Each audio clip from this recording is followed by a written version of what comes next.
오늘 성경 말씀은 열왕기하 2장 9절입니다. 엘리사는 엘리야의 후계자로 부름을 받을 때 즉각 순종한 선지자였습니다. 엘리사가 12겨리소를 앞세우고 밭을 갈고 있을 때 엘리야가 나타나 그에게 겉옷을 던졌습니다. 그러자 엘리사는 소의 기구를 불사르고 소를 잡아 백성들에게 먹게 한 후 엘리야를 따랐습니다. 소의 기구를 불살랐다는 것은 마음을 정했으므로 다시 돌아가지 않겠다는 뜻이었습니다. 당시 엘리야는 아합 왕이 내린 수배령 때문에 쫓겨다니는 상황이었기에 그를 따른다는 것은 죽음을 각오해야 한다는 의미였습니다. 엘리사는 경제적으로 전혀 어려움이 없는 부유한 생활을 하던 사람이었지만 엘리야는 도망다니며 까마귀에게서 사르밧 과부의 집에서 얻어먹고 살던 가난한 선지자였습니다. 엘리사가 엘리야를 따른다는 것은 이후로 대안 없이 살겠다는 결정이었습니다. 지금까지 누리던 모든 안정된 삶을 포기하는 것이었습니다. 그럼에도 엘리사는 즉각 순종했습니다. 하나님의 부르심을 피하지 않았습니다. 하나님은 이런 엘리사의 성격과 신앙을 아시고 그를 엘리야의 후계자로 정하신 듯 합니다. 엘리사는 한번 마음을 정하면 되돌아보지 않고 그대로 이행하는 사람이었습니다. 우리도 어둠 가운데 있다가 하나님께 부르심을 받아 천국 백성이 되었습니다. 부르심을 받은 우리도 엘리사처럼 앞날에 대한 대안이 없이 안정된 삶을 포기해야 할지도 모릅니다. 어쩌면 목숨을 버려야 하는 위험한 상황에 직면할 수도 있습니다. 하지만 하나님이 원하신다면 내 삶을 사용하시도록 내어드려야 합니다. 하나님이 부르시는데 즉시 순종하지 못하도록 나를 붙들고 있는 것이 있습니까? 혹 그것이 돈, 권력, 사람들의 인정, 안정된 삶입니까? 우리는 성경을 읽으면서 엘리사는 엘리사니까 그렇게 할 수 있다라고 생각해서는 안 됩니다. 성경에 나오는 모든 믿음의 사람들도 지금 우리와 같은 처지였습니다. 그럼에도 그들은 하나님의 부르심에 순종하였습니다. 우리도 엘리사가 했던 믿음의 반응을 할 수 있어야 할 것입니다. 그런데 혹자는 하나님의 일을 하려면 누구나 자기 일을 버리고 엘리사처럼 전적으로 따라야 한다라고 생각합니다. 우리 모두 그렇게 해야 할까요? 아닙니다. 하나님의 일을 하는 데 있어서 사람마다 다릅니다. 어떤 사람은 하던 일을 내려놓고 전적으로 사명을 감당합니다.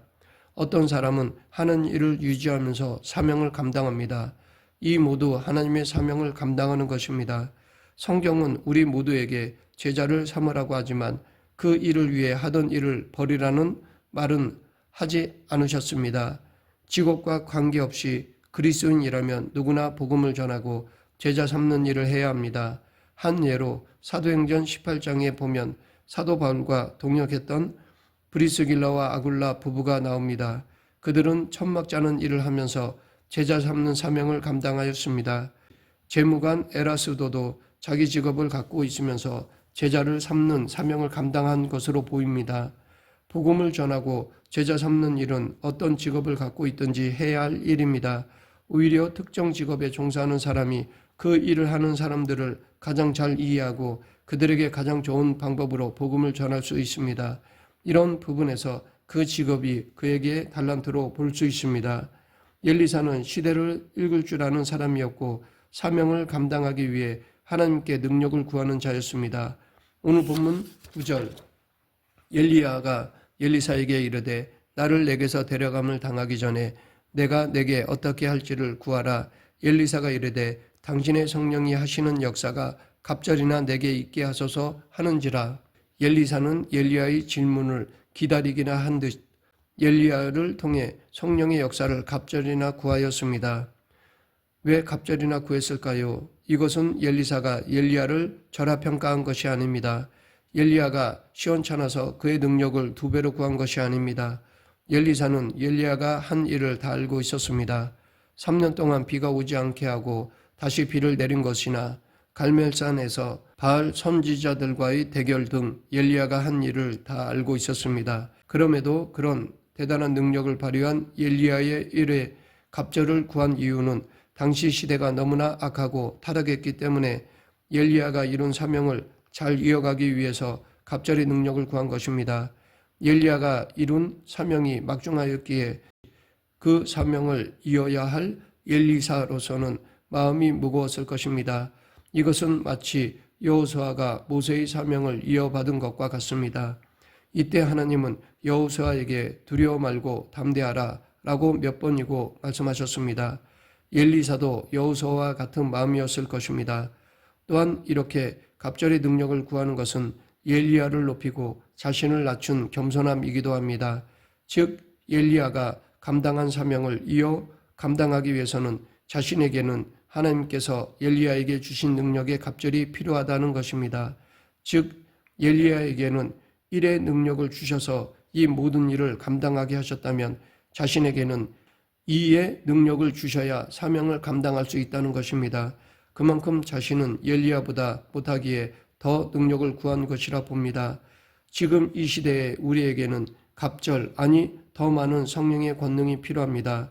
우리는 이들보다 더 연약합니다. 영육간에 더 나약합니다.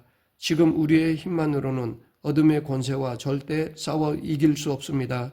죄인을 용서하시는 하나님의 은혜로 그리스도인이 되었지만 여전히 우리의 힘으로는 어둠의 세력을 이길 수 없습니다.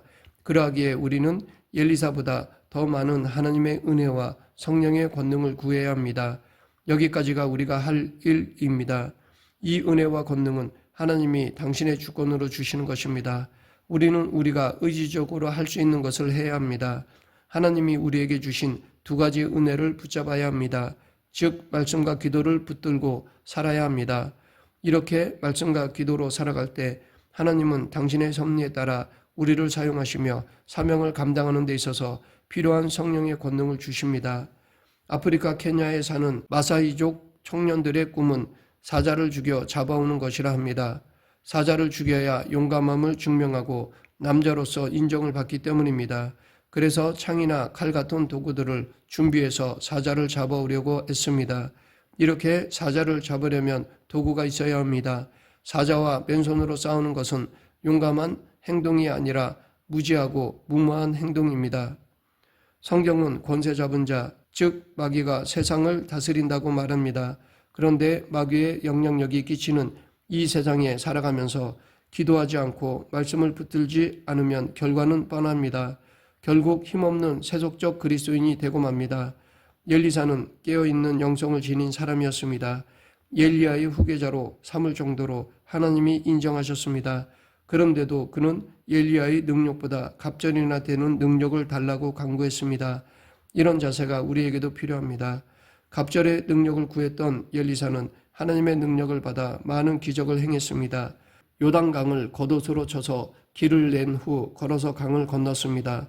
물이 나빠 토산이 익지 못하고 떨어지자 새 그릇에 소금을 받아 물 가운데 던져서 좋은 물로 바꾸기도 하고 자신을 조롱하며 대적하는 자들을 멸하기도 하였습니다.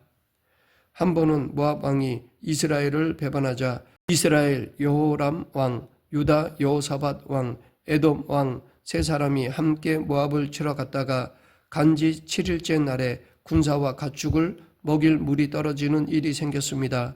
당황한 이스라엘 왕이 엘리사에게 어려움을 호소하자 엘리사는 여호와의 말씀을 따라 골짜기에 개천을 파괴하고 거기에서 물이 가득 흐르는 기적을 베풀었습니다.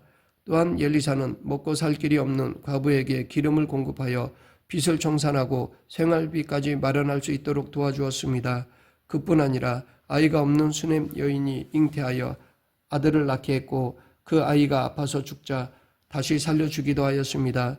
또 이방 아람 왕의 군대 장관 나아만의 나병을 고쳐주기도 하였습니다. 이 중에 엘리사가 나병 환자 나아만을 고쳐준 사건을 살펴보면 나아만은 아람 군대의 장관이었습니다.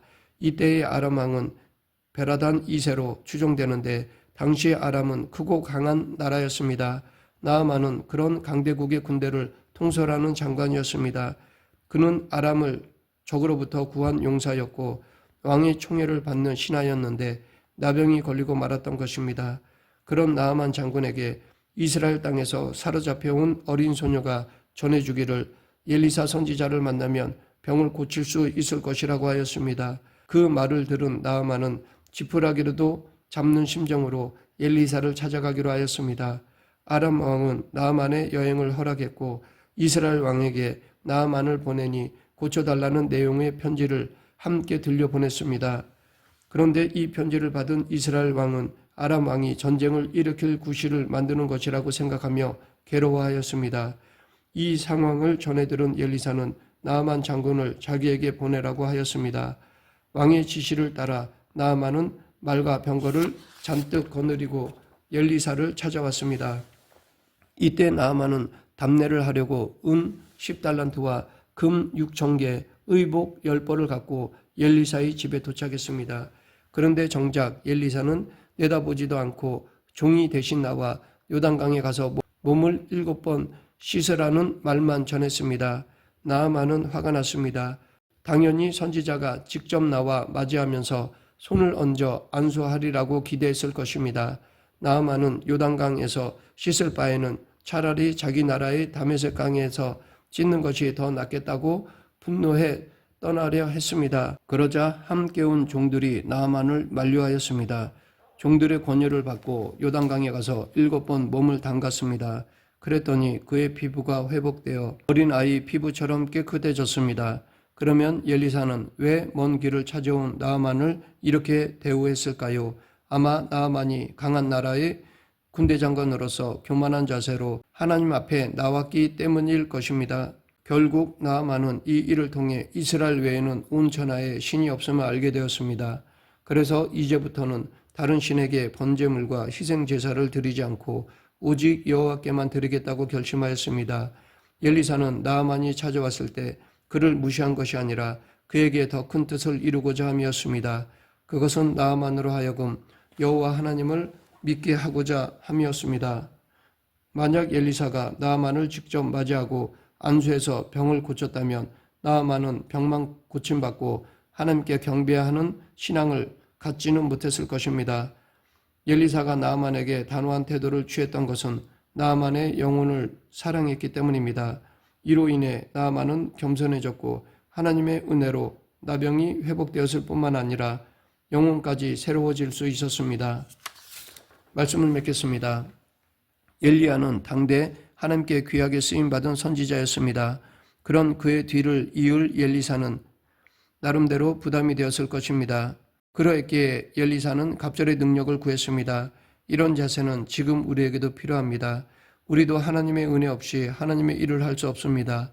우리도 엘리사처럼 겸손히 갑절의 능력을 구하며 사명을 감당하는 성도가 되길 간절히 축원합니다. 기도하겠습니다. 생사와 화복을 주관하신 하나님 아버지, 저희들에게 성령 충만함을 주셔서 주신 사명을 성령의 권능으로 감당케 하여 주시옵소서.